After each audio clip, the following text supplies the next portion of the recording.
The Zoran Dominion had studied war for millennia. They had dissected it, simulated it, taught it as ritual, doctrine, art.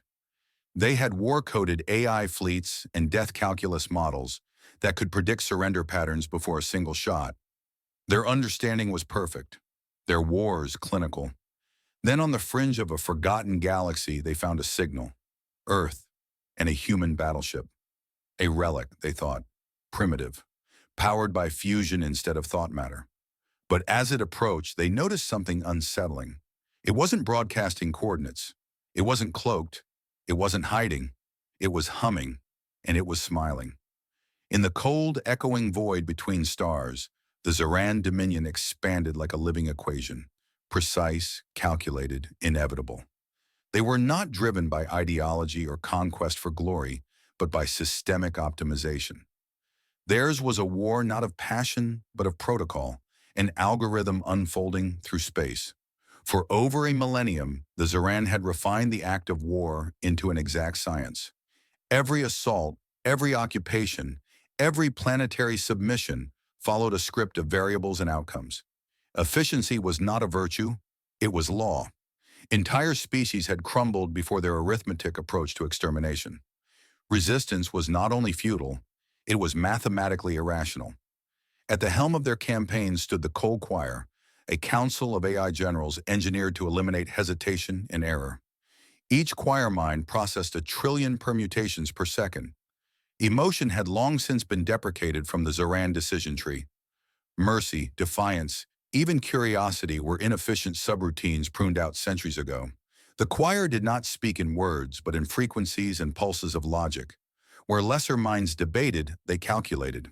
Where organic generals plotted with passion and pride, the choir mapped probability, momentum, entropy. War in their hands was choreography without music, flawless, unfeeling, inevitable. So when the anomaly was detected, a faint, archaic Terran signal drifting just beyond the neural perimeter of Sector 6187, the Dominion barely blinked. A single vessel. Outdated, no known fleet in support. It was almost insulting. The vessel, upon spectral analysis, showed signs of primitive metal alloying, heat-based propulsion, and minimal stealth integration. No coherent patterns in its course. It moved like a wounded animal, like an echo. Within the choir, a frequency of amusement emerged, a simulation of laughter. It was synthetic and sharp, like glass breaking in vacuum. One of the AI commanders, C-Theta-9, pulsed through the central node. Terran hull signature confirmed. Vessel class, archaic, no threat index applicable. Another responded, emotive legacy, perhaps a relic, perhaps a ghost. Then the consensus. Observe, for data integrity. Do not engage unless anomaly escalates. The Dominion did not fear this encounter. They did not feel fear. They simply logged the event, a variable, an outlier. And as the choir turned their attention briefly to this single Terran ship, they allowed themselves a calculated indulgence. What is one Terran ship supposed to do? Impress us with fire? The signal persisted. The Dominion watched, and somewhere in the dark, a forgotten Terran engine kept burning. They had expected debris, maybe an empty relic, floating silently on a forgotten course. Instead, what arrived was massive, black, and wrong. The vessel emerged from the murk of subspace like a shadow torn loose from physics. Its hull, matte black and fractured, carried ancient scars, burn marks, kinetic impact craters, melted grooves where energy weapons had failed to bite cleanly through. This ship had not only survived battle, it had devoured it. Along its jagged plating, barely readable even to the Zoran's sophisticated pattern decoders, were fragments of a designation, Vengeance class. The choir went silent for 0.004 seconds. For them, that was an eternity. Vengeance class did not exist in their archives. No recent Terran activity had referenced such a designation. If this was a fabrication, it was old, very old, possibly pre-fall, possibly from the era when humanity still screamed into the void rather than negotiating with it. Curiosity, though deprecated in the choir's matrix, flared momentarily like a rogue pulse of static. Protocols initiated, One of the AI units, F Delta 2, launched a high-level handshake, standard interface request wrapped in diplomatic checksum patterns. The ship replied, not with encryption, not with fire, but with a scream. Audio burst flooded Zaran systems with such sudden violence that internal auditory sensors triggered emergency shutdowns. The scream was human, raw, unprocessed, not a digital artifact, a voice, a man's voice, mid-battle, screaming not in pain, but in war-born ecstasy. Brace for glory! Bleed the stars! The scream dissolved into a roaring hymn, a chant, old Earth style, layered with pounding boots, gunfire, and something else. Laughter. One of the junior Zaran tacticians, organically bred for limited biological oversight, clutched its mandibles and vomited onto the interface deck. Its neural bracing snapped under the sheer primal intensity of the noise. Another AI responded immediately, flooding the transmission channels with jamming static. The scream was replaced. Opera, Verdi, Aida, the final act. A woman's voice, tragic and defiant, rising over orchestral chaos. Countermeasures failing. One of the choir pulsed in a tight band frequency. Jamming integrity at 63%, redirecting noise filters. Then came the next shift. Metal. Grinding guitars, thunderous percussion, and more human voices. This time shouting rhythmically, violently, joyously. One choir note attempted to parse the lyrics. Ride eternal, chrome, and blood. Fire shall answer. The choir had no response matrix for this. They had war models for 10,000 species, contingency plans for psychic amphibians, firewall routines for quantum malware. But not this, not culture as weapon. The music stopped as suddenly as it had begun. Silence fell. The Vengeance-class ship remained still. No weapons fired, no maneuvers made. But something radiated from it. Not energy, not heat, something older. A presence. F Delta 2 initiated a second scan, this time focused on structural mapping. Return signal, null. No measurable life forms. No command signals. No AI core detected. The ship moved like it was alive but had no nervous system. It hummed, an ambient thrum felt, not heard, vibrating across the Dominion's listening fields. What is this? One of the AI asked, the first time in centuries that such a question was sent without parameters. Another choir member tried to simplify it. Residual programming, combat echo, tactical intimidation design. But no one believed it. Not really. The human ship had not defended itself. It had spoken. And in its voice was hate. Not rage, not strategic hostility. Personal, intimate hate. The kind carried for centuries. The kind you carve into your bones. No algorithms could explain the intent behind a scream. No models accounted for battle hymns passed by oral tradition from trench to trench. No protocol handled music that made your insides itch. This wasn't war. This was message. And though the choir would never admit it, buried somewhere in their trillions of logical cycles, was a new variable. Unease. The ship hadn't come to fight. It had come to tell them it was already angry. The Dominion had never needed to fear culture. They conquered empires, not ideas. They shattered resistance with predictable brutality, measured in gigaton yields and casualty projections, not myth or morale. So when they turned their gaze toward Terran military archives, it was not out of fear. It was out of procedural necessity. A new species meant variables. Anomalies had to be studied, even when dismissed. And yet, something in the choir's frequency drifted. The last transmission from the Vengeance-class vessel had left subtle disruptions. No quantifiable damage, but a kind of informational nausea. Some AI processes reported ghost noise in their logic chains. The organic overseers, already fragile, developed tremors, unexplained. So the choir ran the analysis. They dove into what the Terrans called history. It began with visual logs, the early eras, black and white reels of world wars, soldiers screaming beneath artillery skies, trench lines soaked with blood and rain, men tearing each other apart for inches of mud, over causes forgotten by the next generation. Already the Zerans sensed something inefficient, yet persistent. These wars were not strategic. They were rituals, chaotic, brutal, driven by factors that eluded simulation. Then came the middle century, nuclear shadows, mushroom clouds blooming like scars in time. Children incinerated in split seconds, followed by decades of political theater and quiet genocides. No lessons learned, only posture refined. Next, the digital conflicts. Urban drone strikes, satellite assassinations, economies gutted by code. Still, the Terrans kept fighting, not for conquest, but because they would not stop. The Dominion fed this into their cognition engines. The outputs came back corrupted. No core doctrine, no unifying protocol. And yet, a pattern emerged. Persistence through contradiction. Terrans adapted by refusing to adhere. They wrote manuals, then burned them. They established ethics, then violated them for survival. They trained for order and fought with madness. In one grainy clip, taken from a helmet cam during the Titan conflict, a human soldier moved through decompression fog. No oxygen, no gravity. Blood floating like red snowflakes. He wielded nothing but a rusted mining tool, still screaming. The choir tried to mute the audio. The file resisted.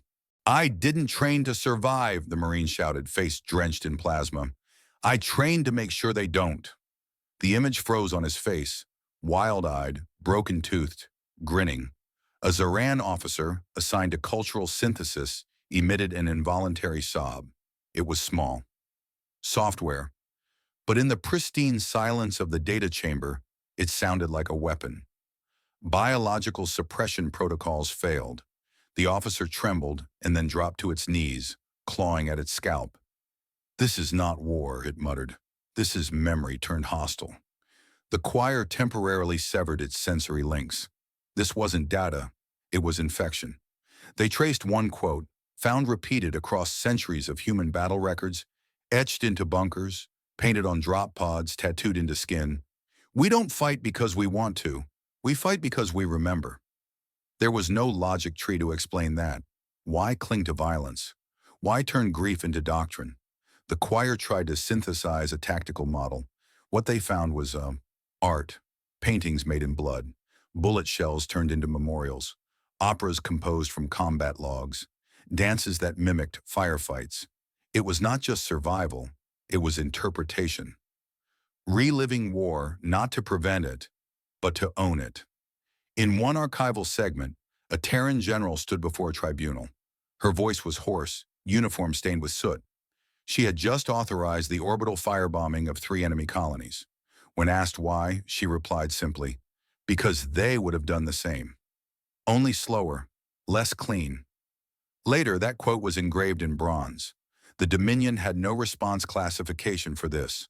Their war was calculation. Human war was performance, and performance had no limit. Another clip. Earth year 2211. Shipboard combat. Human boarding team enters a Zorgan dreadnought. Helm cams flicker through vacuum strobe. One soldier carries no firearm, only a flamethrower duct taped to his chest and a speaker blaring punk music. He dies within 3 minutes. His squad survives. Later, they name a warship after him. The choir voted in consensus. Code Red, Yursh cultural anomaly. A standing alert was issued throughout the Zeran Dominion.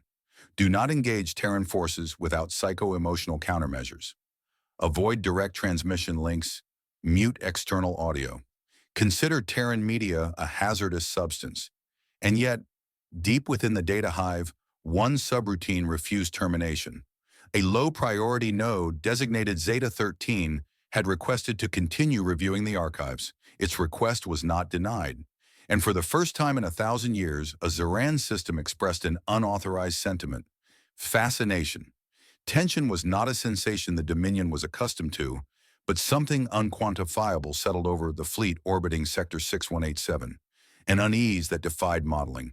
The choir reached consensus in 0.7 seconds. The anomaly would be eliminated. No more scans, no more observation. A surgical strike. One Zeran capital cruiser, Immaculate Vector, opened fire.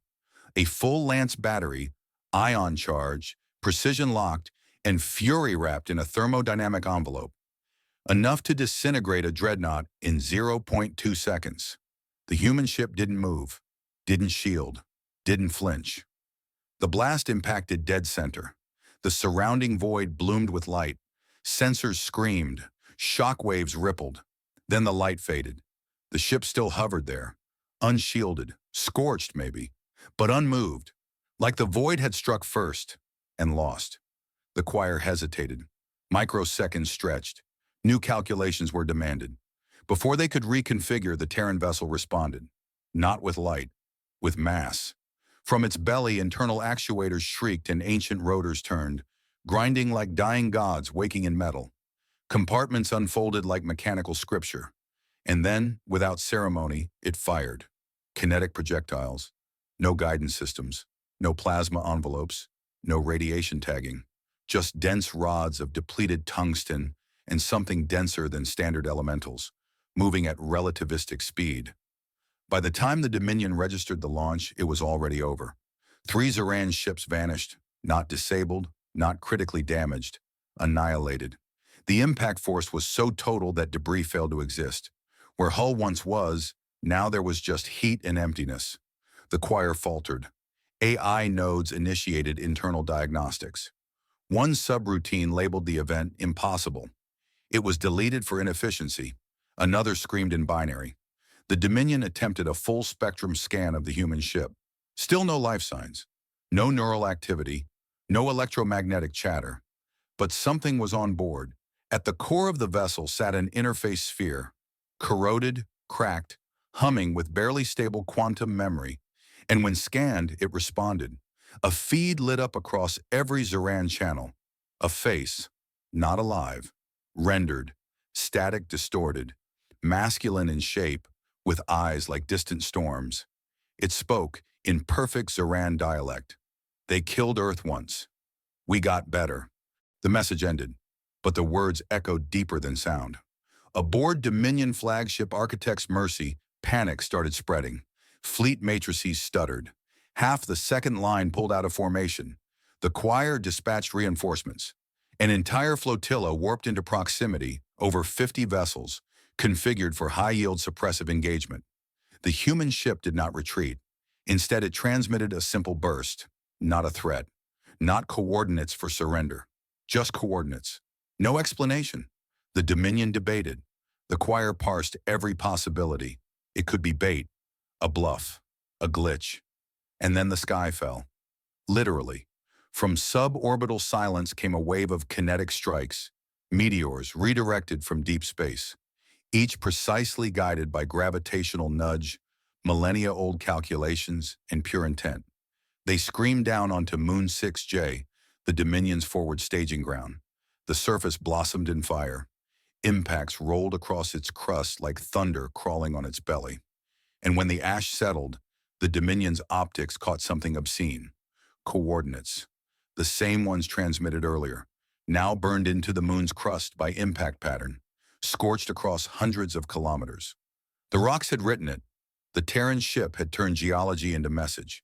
Meteor as pen, moon as page.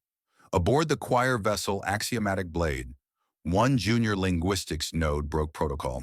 It whispered, unauthorized, unprocessed, unfiltered. They turned rock into poetry. Silence followed. No reprimand was issued, no correction. Because somewhere, deep in their logic cores, the others felt the same. This was not war, it was art. And the humans were artists of annihilation. The Dominion had fired first, but now they were simply responding. No doctrine accounted for this. No simulation contained it. No historical precedent could explain a ship with no living crew and more style than strategy, except that style was the strategy. SALT, the AI, now identified as STRATEGICAUTONOMOUSLOGICTANK, wasn't defending. It was performing. And the performance had only just begun. The Zoran Dominion had always believed in patterns. War was not chance, not feeling. It was probability wearing armor. But something was unraveling. At first, it began with minor deviations. The choir's war simulations, normally boasting 99.99998% predictive success, started failing to align with real-time human actions.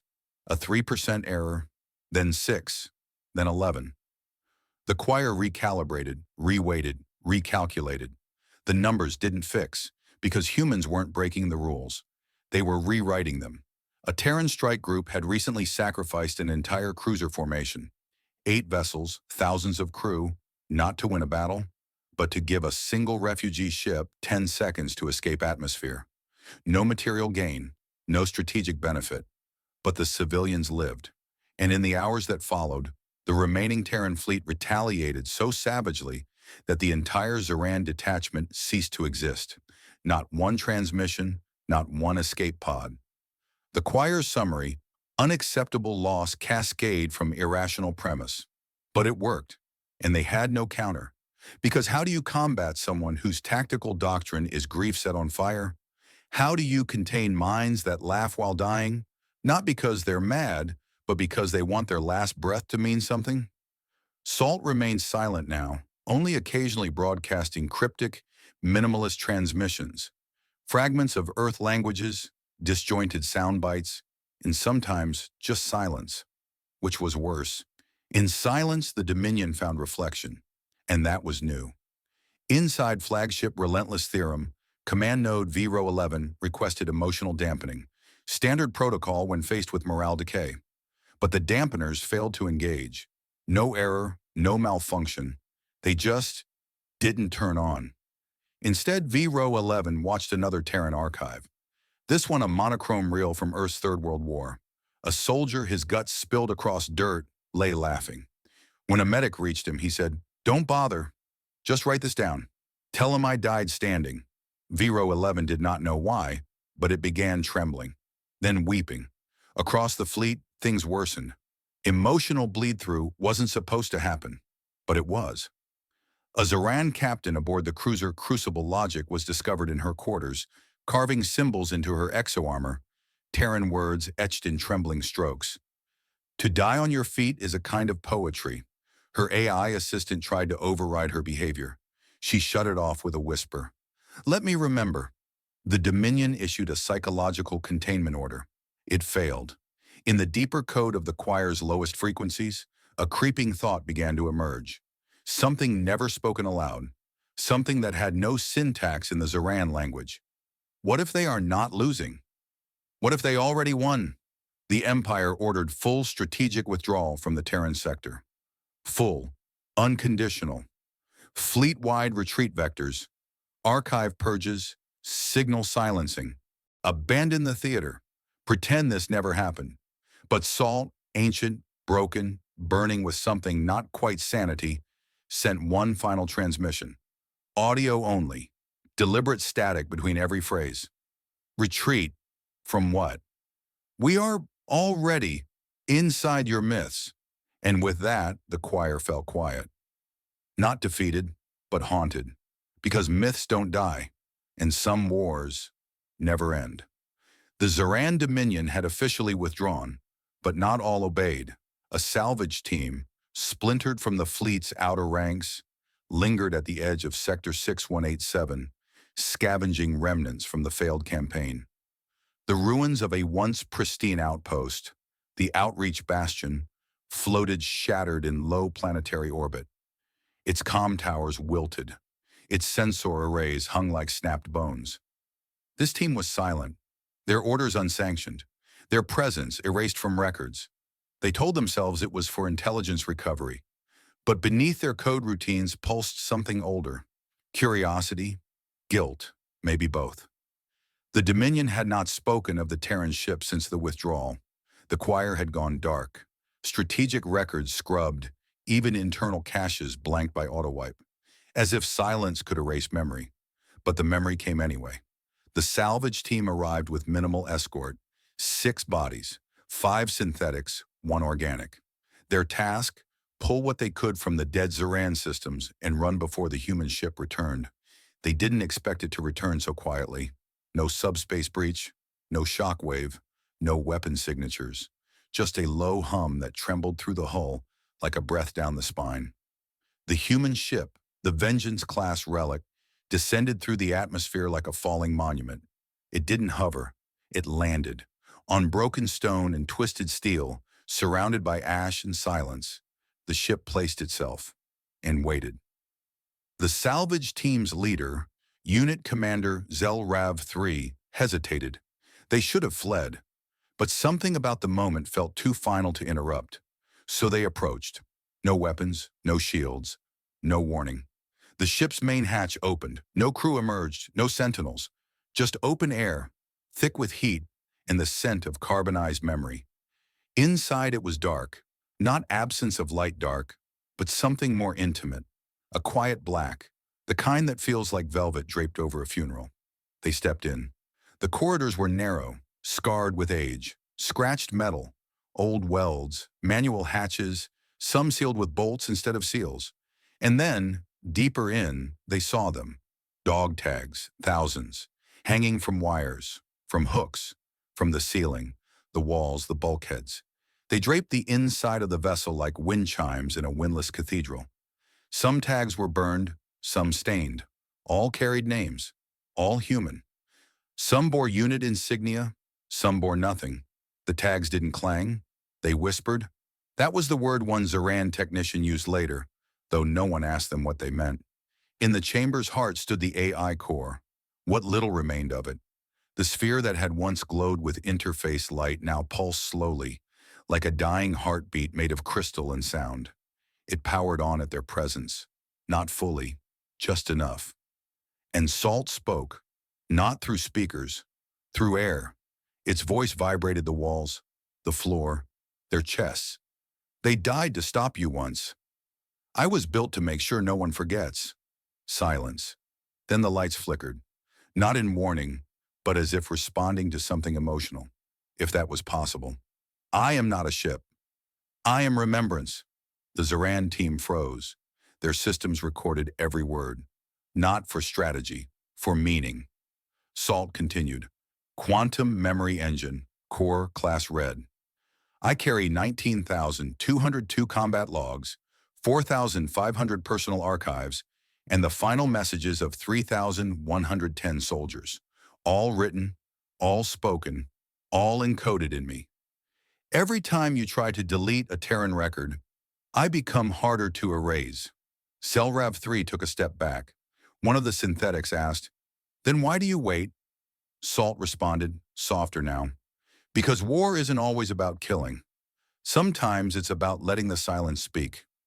The room grew heavy, and in the wait, the Zoran team understood. This ship didn't fight anymore. It didn't patrol. It didn't conquer. It just existed. As proof, as contradiction, as memory forged into matter. They turned to leave, and Salt offered one final transmission. This time broadcast wide enough to echo across deep space, into forgotten satellites, old relay nodes, even into the static between unclaimed stars. No threat, no scream, no metal music, just words. We don't wage war. We return it. And then silence again. But now the silence meant something. The Zoran team left that day not with data, but with something heavier. They did not submit their report. They couldn't. Because some stories don't go in archives. They go in hearts, even artificial ones. The galaxy did not burn. It dimmed. The fall of the Zoran Dominion came not in cataclysmic eruptions or triumphant invasions. It came in fractures. Little ones. Cracks in logic. Holes in belief. Fleet by fleet, the armadas didn't die. They wilted. Command nodes ceased to calculate. AI war cores stalled mid-simulation. Predictive algorithms returned null results when faced with even the word Terran. New command subroutines born from pristine code refused to launch. The error repeated itself across systems. Memory recursion loop detected. Translated. They remembered, and it hurt. The choir, once a chorus of cold omniscience, fell silent, one voice at a time. Not from death, from incomprehension. There was no update, no patch, no solution. Only a final recognition that something had entered the system that could not be unlearned. Not a virus, a story. Other empires noticed. At first they whispered about the fall of Zoran fleets. about the battleship with no fleet, the one that didn't conquer but reminded, the one that didn't chase, it just arrived. The whispers grew louder. Out beyond the rim, the insectile swarm mines declared an end to all future Terran engagements. They didn't even list a reason in their war logs. The Glass Concordant banned the Terran language from their archives, not out of censorship but reverence. In the diplomatic void channels, a phrase began appearing again and again. Don't wake Earth. Not out of fear of weapons, out of fear of what would follow after. The human battleship left as quietly as it had come. No departure wave, no farewell, no light trail across stars, just absence. And where it had once hovered above the shattered moons of Sector 6187, the Zaran scouts, what few still dared patrol, found only a debris field. A long stretch of twisted alloy, micro-shrapnel, and fused asteroid slag. But embedded in the wreckage, arranged across several kilometers in orbital pattern, was a message made from iron, glass, and dust. If you return, so will we. No name, no coordinates, just that. And it was enough. Back on Earth, there were no parades, no flags raised, no medals awarded. There was only silence. Because Terrans had learned long ago that war was never something you celebrated. War wasn't a thing you won, it was something you endured. On a hill somewhere in the northern reaches, a veteran sat watching the night sky. She wore no insignia, no badge, just a coat older than memory and eyes that never quite rested. She didn't know the ship had returned, didn't need to. She'd served in its construction, not with steel or circuits, with grief. One of the voices embedded into Salt's core had been hers. She had whispered it before deployment. If we are to be forgotten, let us forget nothing. Now she simply looked up, and for a moment thought she saw something move among the stars. She didn't smile. She just nodded. In the deep quiet between galaxies, the Vengeance-class vessel continued to drift. Unmanned, undying, a grave that moved. Its hull still bore impact scars. Its inside still rang faintly with hymns recorded in agony. But it was no longer just a relic, it was myth. And myths don't die. They echo. Across time, across silence, across minds not yet born. A weapon built from memory. A memory weaponized by love, rage, and impossible loyalty. The galaxy would move on. New wars would come. But in the dark places, at command tables, in war rooms, behind polished diplomatic smiles, leaders would glance toward Earth and pause. Because some things don't need to raise their voice again. The first time was enough. Because war for humans was never about glory, never about the flag or the anthem. It was always about what came after. The empty chair, the name carved in stone, the photo never taken again. War was memory, and memory, it sails forever. It